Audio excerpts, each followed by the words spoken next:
I am Governor Dr. Elizabeth Samantha Rothschild, Judge, Governor of the Federal Estate of Washington, District of Columbia.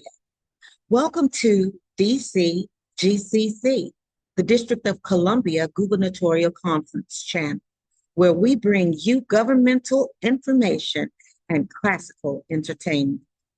In this segment, I will cover gubernatorial running agenda items from August 19th, 2024, which is itemized as legislative review.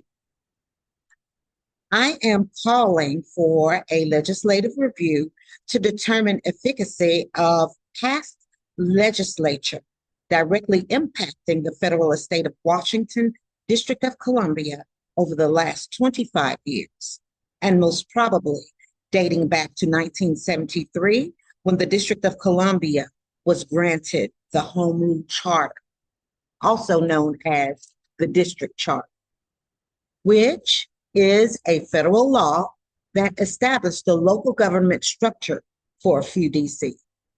The charter was passed in 1973 and gave the federal estate of Washington, District of Columbia, more local autonomy.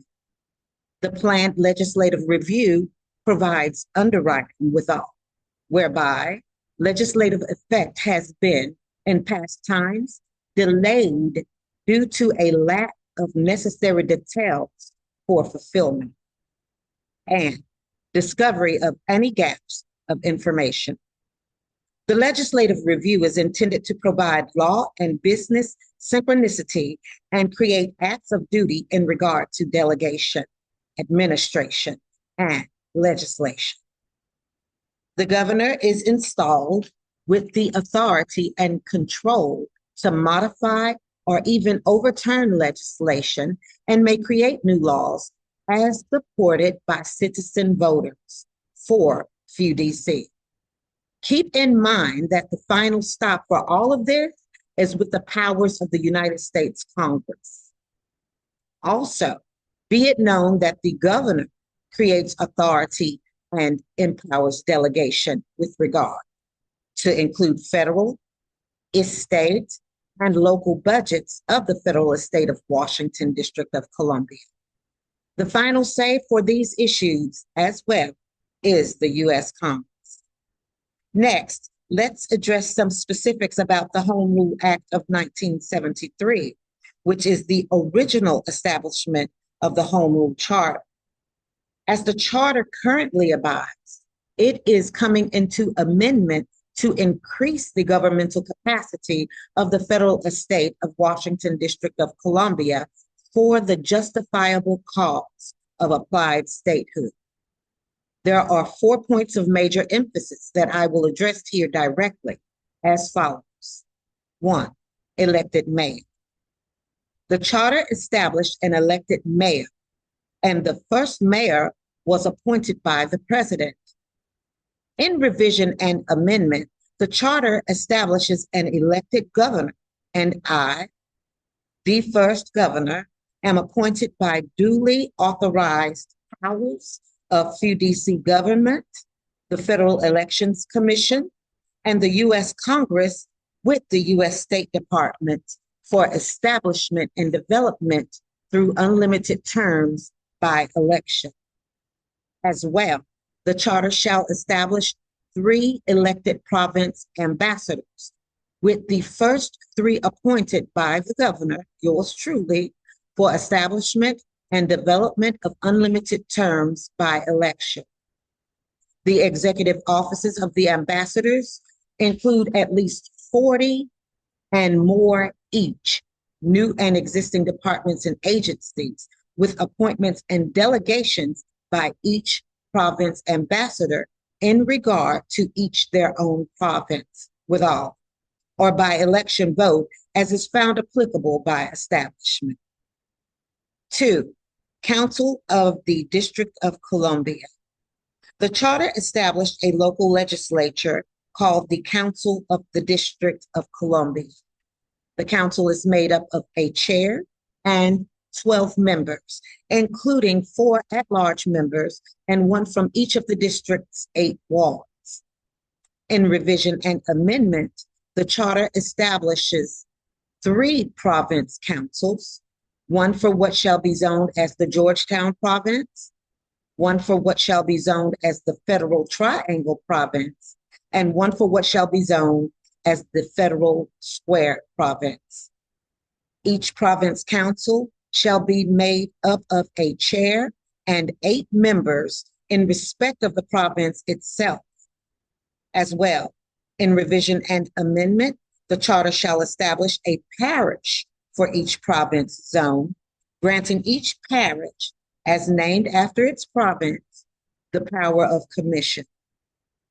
The establishment of the parish commissions provides for the creation and establishment of 3 parish commissioners as the parish commissioning authorities.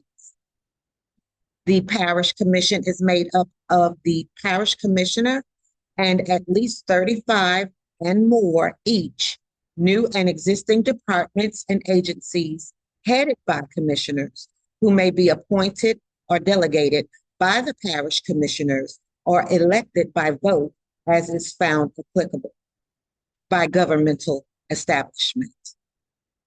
3, taxation.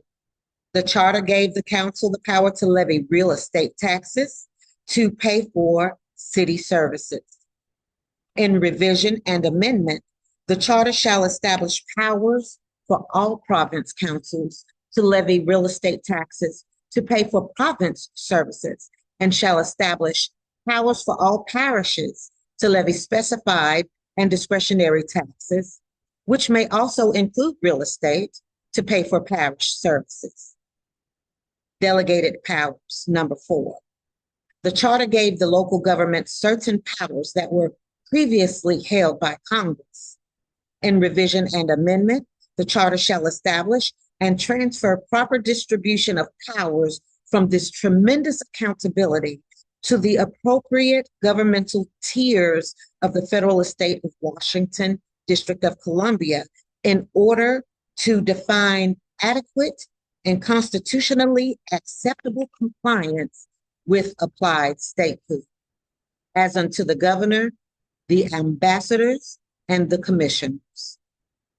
Further establishment of powers shall include 6 U.S. Congress representatives, 2 from each province, and 12 federal estate of Washington, District of Columbia legislators, 3 from each province.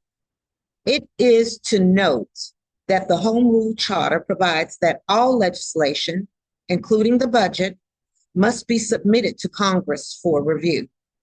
Congress has 30 legislative days to review legislation and 60 days for certain laws. In revision and amendment, the charter shall establish concurrence between the U.S. Congress and the few D.C. Congress for legislative sessions. In exceeding accomplishment, the Home Rule Charter, through revisions and amendment, shall provide greater advantages for the federal estate of Washington, District of Columbia, in regard to applied statehood as follows. For province-administered local taxing authorities, it provides better analysis for tax adjustments of land and property appraisals. It concises debt allowances and clearly defines budget allocations. It makes for more accurate tax adjustments and appropriations for departments and agencies. It properly distributes authority for assessments, including sales tax assessment authority for the government of the federal estate of Washington, District of Columbia, by assignment of the Department of Revenue and governmental tiers of authority according to estate and province, for proper assessment of use taxes by each province for the province's offices of revenue. Lastly, it improves property regulations with the creation and establishment of the parish's tax assessor's office. Thank you for joining me today. You have a great day.